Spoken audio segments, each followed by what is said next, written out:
Welcome back to the Base Indonesian Show, where we analyze the politics of a show about giant robots slogging each other, cause why not? Today we will analyze the politics of Gundam, but we will focus on the Principality of Zeon, one of the most uber famous spacefaring states in fiction.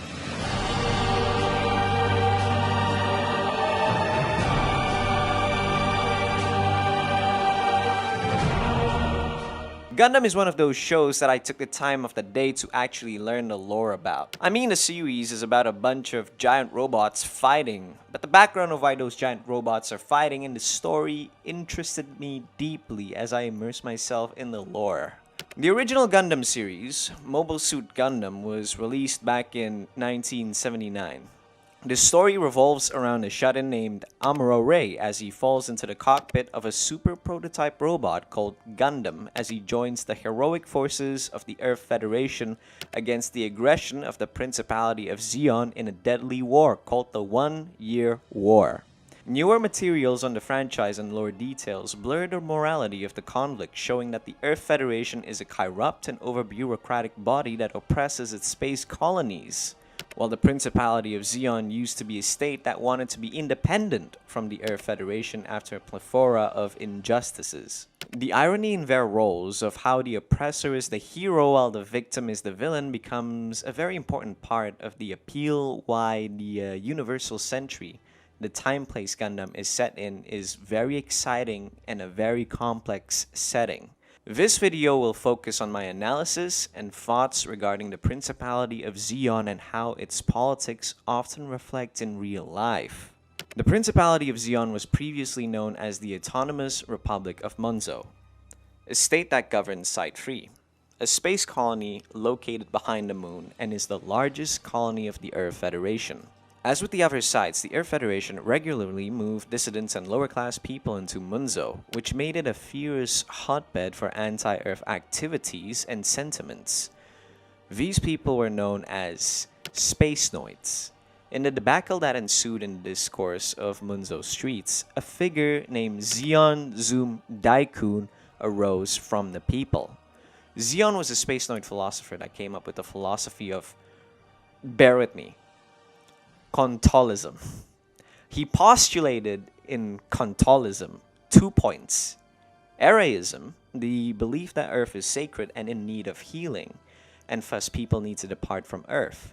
And Sidism, a political idea that all sides must be autonomous from the Earth Federation. Kontolism became the groundwork of the Zeon national philosophy and will continue to inspire and influence and guide many Zeonic characters in their actions throughout the Universal Century, such as Gairen's ambition to conquer Earth, and Char's crusade in dropping an asteroid on Earth.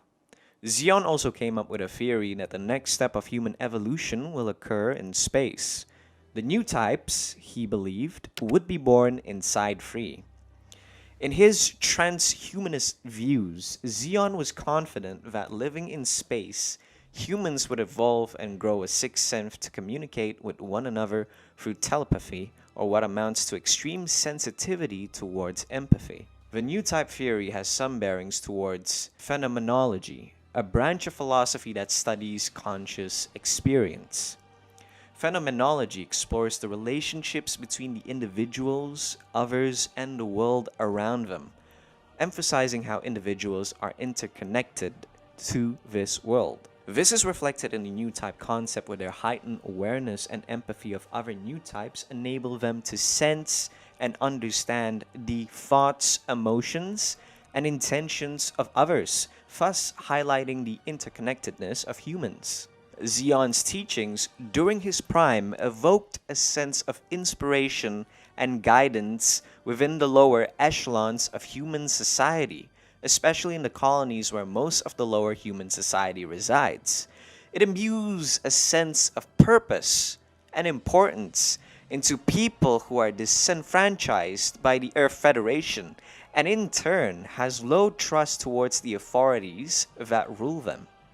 In Side 3, Zeon's followers gather around him, forming the Kontolism-based Zeon Party. The party is built around Zeon's charismatic approach towards society and has undertones of revolutionary populism, socialism, and separatist nationalism, resembling other radical political movements like the Bolshevik Party in Russia and the Phalangist from Spain, and obviously the National Socialist Party from Germany. The Zeon Party quickly becomes one of the most popular parties in Munzo and is elected in Munzo's legislation. Zeon and his Zeon Party made it public that their agenda is to declare independence from the Earth Federation. The Earth Federation was afraid that other sides would eventually try and claim their independence from the Earth Federation government. The social climates within the sides were almost similar to Munzo in that they lacked political representation in the Earth Federation government. But the governments of those sides were normally friendly towards the Earth Federation. The independence of Munzo might push other sides into radical action, wanting to create their own countries and break off from the Earth Federation, who used these colonies for resources and energy. The Earth Federation responded with what is called the Bardo policy, that the supplementary materials didn't really elaborate, but what could be assumed to be a sanction of supplies towards Munzo and an increase of Earth Federation troops in Munzo. But the Bardo policy did not stop Munzo's will. As history has shown, sanctions have shown that while it does damage and possibly cripple the logistics and economy of a country, it does nothing to slow them down, but rather embolden the country's resolve. Russia has been hit plenty of times with sanctions, and while it did hurt the Russian economy, it did not stop the state from fulfilling its ambitions on Ukraine and only made them even more bolder, with Russians believing they do not need goods and supplies from outside at all when they can be independent. Munzo grew more bolder in its pursuit for independence. Zeon's impassioned speech grew more and more passionate and brazen. He set up a National Guard to protect Munzo from a possible Earth Federation occupation. But before he was able to push for independence on his terms, he was assassinated by none other than Deikun Sodo Zabi, one of Zeon's right-hand men. Deikun planned to use the outrage of Zeon's death to permanently fuel the fires of a Munzo independence and to acquire more power, setting Munzo in his own terms. The Zeon Party erupted into a civil war between the Zabi family and the Ral family, both representing the radical and loyalist factions of Zeon. The Zabi family, having more cronies inside the government, managed to win against the Ral, as we can see from Mobile Suit Gundam The Origin, and set up absolute control over Munzo. Deikun spread stories of how Zeon named him successor in his deathbed, and that became his legitimacy to succeed Zeon as the chairman of the Zeon Party. After taking control of Munzo, he renamed Munzo into the Republic of Zeon, declaring independence from the Earth Federation simultaneously. It's hard to visualize the Republic of Zeon at that time, but it can be understood that the Republic of Zeon still had institutional leftovers from Munzo, and thus was still democratic even though Deikun ruled unopposed within the Zeon Party, making Zeon a one-party state. Though by the end of it, Deikun, either in a quest for more power or genuine belief that the Earth Federation would invade, he began pushing the Republic of Zeon into hostile political stances. He adopted the title of Sodo, or Lord, and declared himself a sovereign, in order to presumably cut through bureaucratic red tapes and have overriding powers, much like how Adolf Hitler combined the role of president and chancellor to be Führer. And Deikun turned the Republic of Zeon into the Principality of Zeon. Deikun pushed Zeon into militarization, maintaining that the inevitable war against the Earth Federation would secure Zeon's independence for now and forever. Even though at that point, the Earth Federation didn't care at all and just wanted to get over it, as long as they could set up their energy companies in Zeon. He set up his family members into high positions of office within the government.